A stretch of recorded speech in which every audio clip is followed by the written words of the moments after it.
जानकारी सामने आ गई है। आपको बता दें कि 75% आरक्षण पर दुष्यंत चौटाला का ट्वीट यहां पर सामने आ गया है। उन्होंने कहा कि 75% जॉब्स फॉर लोकल मामले में फिर हुई जीत।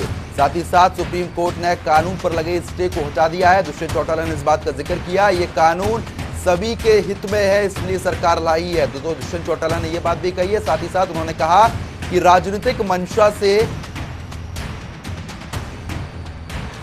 अड़ंगा नहीं, पूरे मामले पर अड़ंगा जो है वो नहीं लगाना चाहिए। दुष्यंत चौटाला ने इस बात का जिक्र किया है।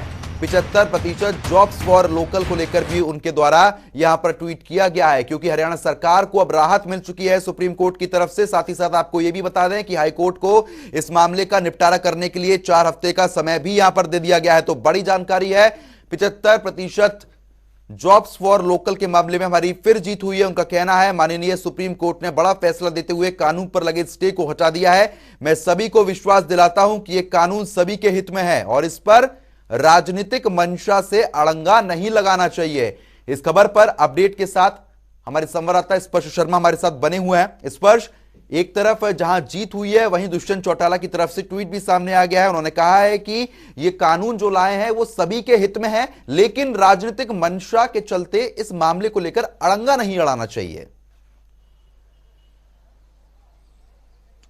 और देखिए, बिल्कुल हमने जैसा बताया कि राजनीतिक प्रतिक्रिया भी जो है इस पर आनी शुरू हो गई है और हम पहले ही ये देख रहे हैं कि जब हरियाणा पंजाब हाई कोर्ट ने इस पूरे मामले को लेकर स्टे लगाया था, तब से ही हरियाणा सरकार की तरफ से कहा जा रहा था कि पुरजोर कोशिश जो है एक बार फिर से इस कानून को लागू करने के लिए जो है वो करती हुई नजर आएगी, चाहे वो कानून रूप से सुप्रीम कोर्ट में पक्ष रखने की बात हो या फिर तमाम तरीके से। ऐसे में आज जो है खुशी हरियाणा के उप मुख्यमंत्री दुष्यंत चौटाला की तरफ से इस कानून पर जब स्टे जो हरियाणा पंजाब हाई कोर्ट का फैसला था उस पर लगाई गई है, तो वहां पर जो है दी गई है। और उसके साथ साथ उन्होंने कहा है कि राजनीति जो है इस पूरे मामले पर नहीं होनी चाहिए, क्योंकि हम पिछले दिनों देख रहे थे कि जैसे ही पंजाब हरियाणा हाई कोर्ट की तरफ से इस पूरे मामले पर स्टे लगाया गया था, तमाम राजनीतिक दल, चाहे वो कांग्रेस हो या फिर इनेलो हो, वो जो है प्रदेश सरकार को घेरने की कोशिश कर रही थी। कुमारी शैलजा की बात करें, भूपेंद्र सिंह हुड्डा की बात करें, अभय चौटाला की बात करें, वो कहीं ना कहीं सरकार की मंशा पर सवाल उठाते हुए नजर आते थे। डोमिसाइल को लेकर जिस तरीके के प्रावधान किए गए थे उसको लेकर जो है सवाल कहीं ना कहीं उठाए जाते थे। ऐसे में आज जो है उप मुख्यमंत्री दुष्यंत चौटाला ने कहीं ना कहीं राहत ली है। उन्होंने कहा कि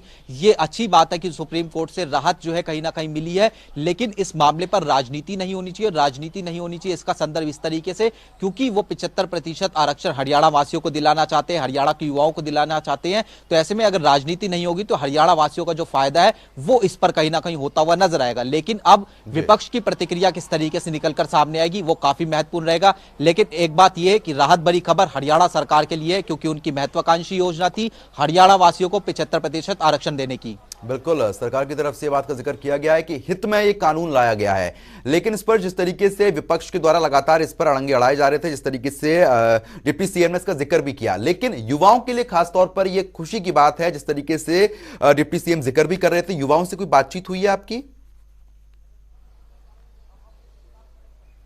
देखिए, युवाओं की बात करें तो ये आज जो समझना होगा, ये जो कानून था वो आज जो निजी सेक्टर है यानी निजी जो उद्योग है उसमें 30,000 से नीचे वाली जो नौकरियां थी उसमें 75% हरियाणा के युवाओं को नौकरियां दी जाए, इसको लेकर था। हम देख रहे हैं कि पिछले दिनों अलग अलग जो एजेंसीज हैं, सीएमआई के आंकड़े की बात करें, हालांकि हरियाणा सरकार उसको नहीं मानती है, उसमें सबसे ज्यादा जो बेरोजगारी थी वो हरियाणा में निकलकर सामने आती थी। और इसीलिए जब जो पिछली सरकार बन रही थी गठबंधन की सरकार, उससे पहले ये जो वादा है वो आज जो है जननायक जनता पार्टी ने अपने मैनिफेस्टो में किया था। और जब सरकार का गठन हो रहा था तब भी ये सबसे बड़ी मांग जो है जननायक जनता पार्टी की तरफ से रखी गई थी। ऐसे में इसको जो है इंप्लीमेंट कराने के लिए सरकार ने यानी हरियाणा सरकार ने, बीजेपी और जननायक जनता पार्टी, उन्होंने लंबी लड़ाई। ठीक है स्पर्श, बहुत बहुत शुक्रिया तमाम जानकारी देने के लिए।